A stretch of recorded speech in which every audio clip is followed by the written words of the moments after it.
오늘 이 새벽에는 모든 우상을 버리라 이와 같은 제목으로 신명기 말씀을 나눠보도록 하겠습니다.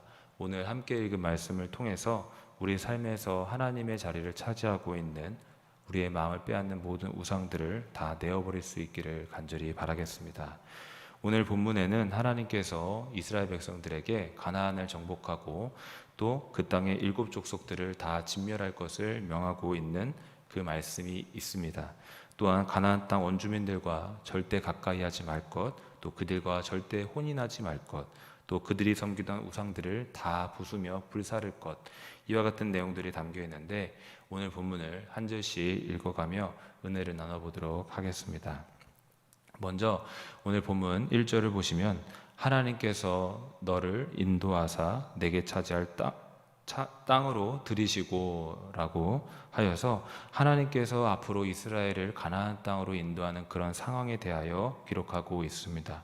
그럼 이스라엘은 가나안 땅으로 나아가서 누구를 만나게 될 예정이었습니까? 내 앞에서 여러 민족, 헷 족속과 기르가스 족속, 아모리 족속, 가나안 족속, 브리스 족속, 히위 족속, 여부스 족속, 이와 같이 7족속을 마주하고 그들과 전쟁을 치르게 될 예정이었습니다. 그런데 이 족속들과 이스라엘을 인간적인 힘의 크기로 비교하면 어떠하겠습니까? 과연 이스라엘이 그들을 이길 만한 힘이 있겠습니까?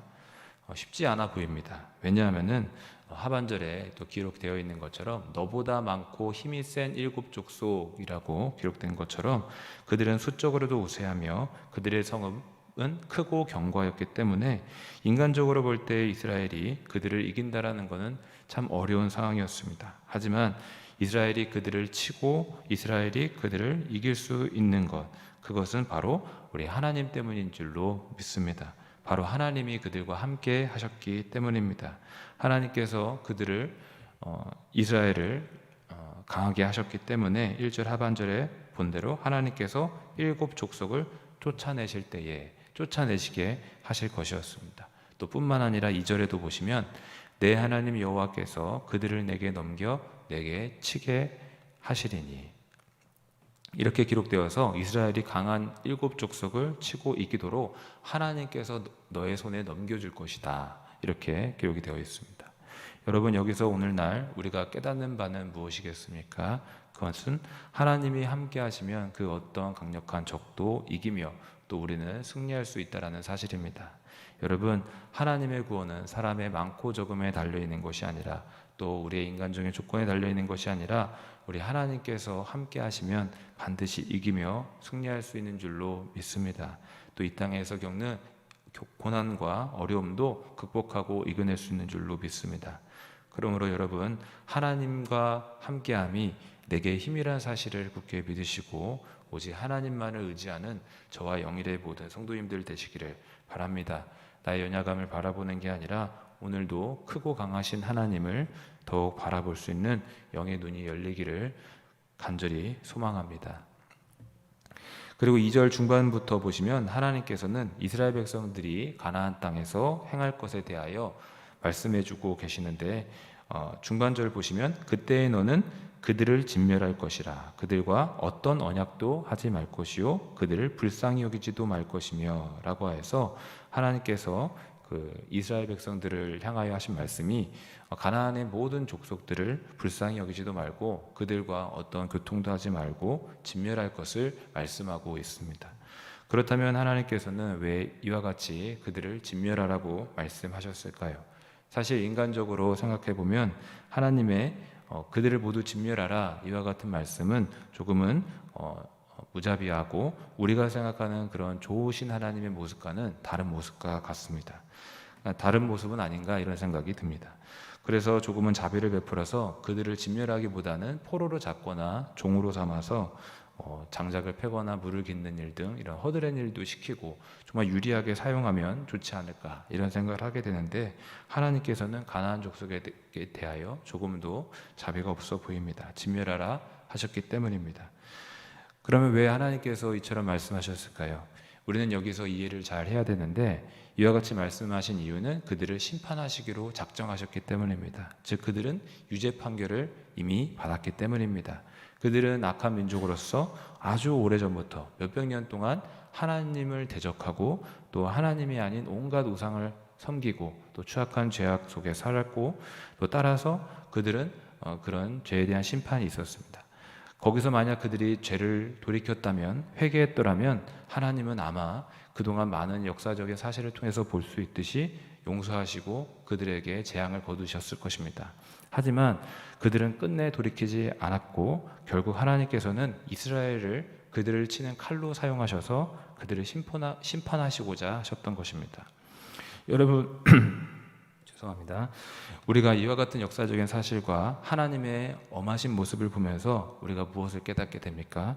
하나님은 오래 참으시는 분이시지만, 자비와 긍휼이 있으신 분이시지만 한편으로는 죄에 따라서 심판하시는 공의로우신 분, 어미하신 분이라는 것을 우리가 다시 한번 깨달을 수 있습니다. 여러분, 하나님의 거룩하심과 어미하심도 우리가 하나님의 성품임을 반드시 깨닫고 죄를 미워하고 버릴 수 있어야 될 줄로 믿습니다. 그리고 이어지는 3절에도 보시면 하나님께서는 이스라엘이 가나안 족속과 그 어떤 교통을 하지 말 것을 명하시면서 특별히 혼인을 금하고 계십니다. 3절의 말씀을 다 같이 읽어보겠습니다. 또 그들과 혼인하지도 말지니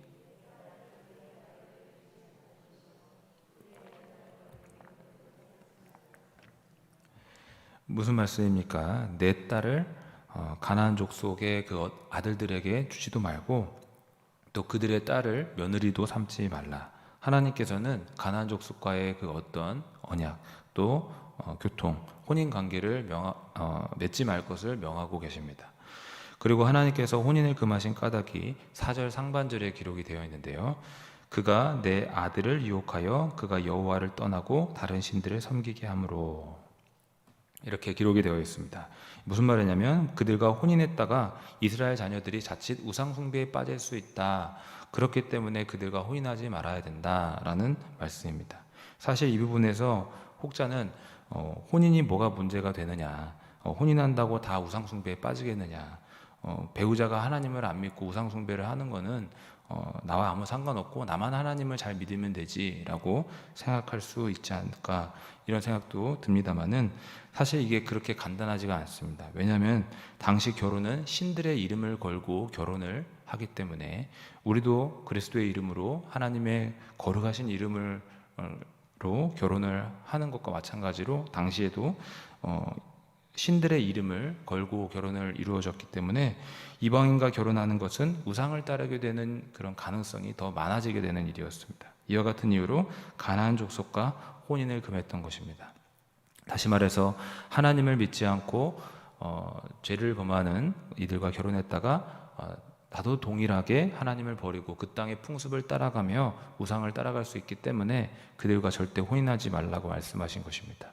그럼 앞에서도 살펴보았지만 만약 우상 숭배에 빠지게 된다면 어떤 결과가 있겠습니까? 그 사람은 어떻게 되겠습니까? 하반절에 여호와께서 너희에게 진노하사 갑자기 너희를 멸하실 것임이라.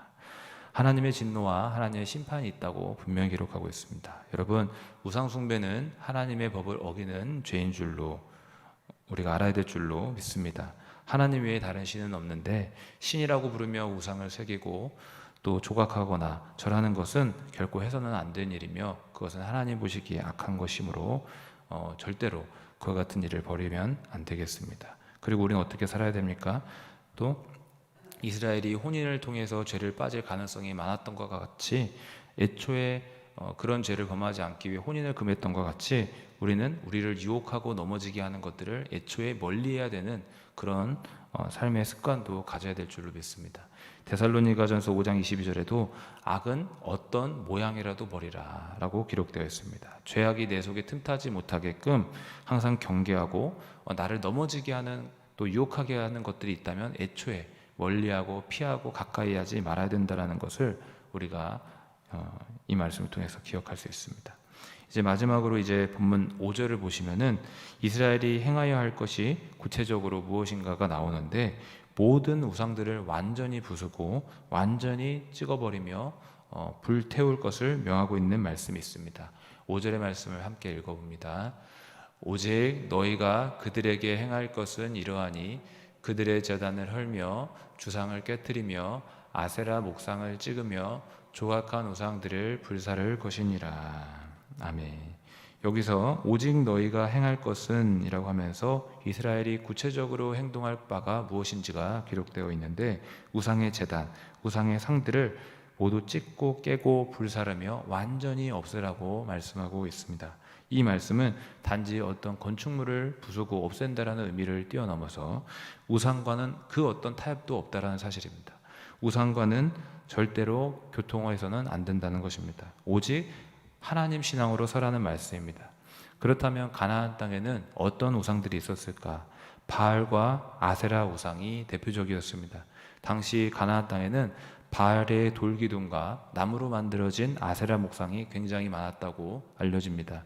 그도 그럴 것이 몇백 년 동안이나 이것들을 숭배했기 때문에 사방 곳곳에 이 모든 것들이 세워져 있었고, 또 특히 남신 바알을 상징하는 돌기둥과 함께 아세라상, 그 아세라상이 생긴 나무 기둥이 짝지어져서 같이 세워져 있었기 때문에 바알과 아세라 우상들이 어마어마하게 많이 있었을 것입니다.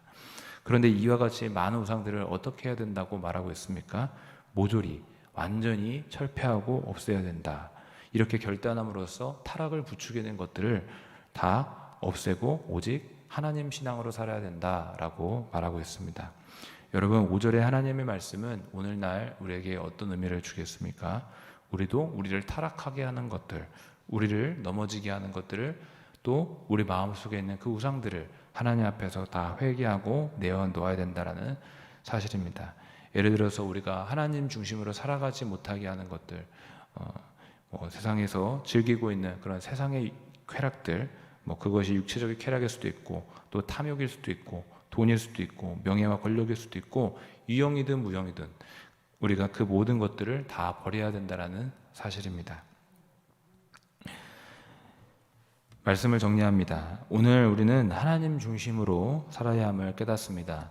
이것이 바로 우리를 구원하시고 우리를 복주시는 하나님 앞에 살아가는 신앙 양심인 줄로 믿습니다.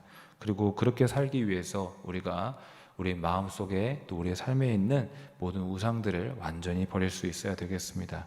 그렇게 하여서 우리가 하나님 중심, 또 성전 중심, 말씀 중심, 그리스도 중심으로 살아가야 될 줄로 믿습니다.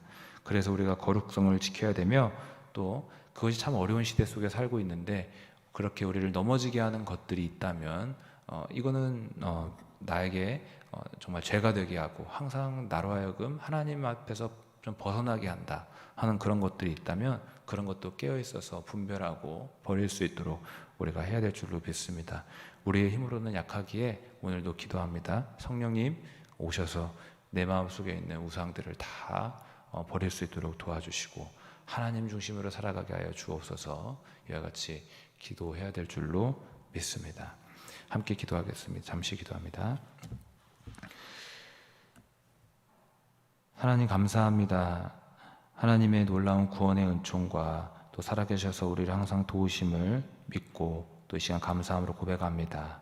하나님 앞에 거룩하게 살게 하여 주옵소서. 신실하게 살게 하여 주시옵소서. 모든 우상을 버릴 수 있도록 도와주시옵소서. 또 우리를 넘어지게 하는 악의 어떤 모양도 다 버릴 수 있도록 도와주시옵소서. 감사드리옵고 살아계신 예수님의 이름으로 기도하옵나이다. 아멘.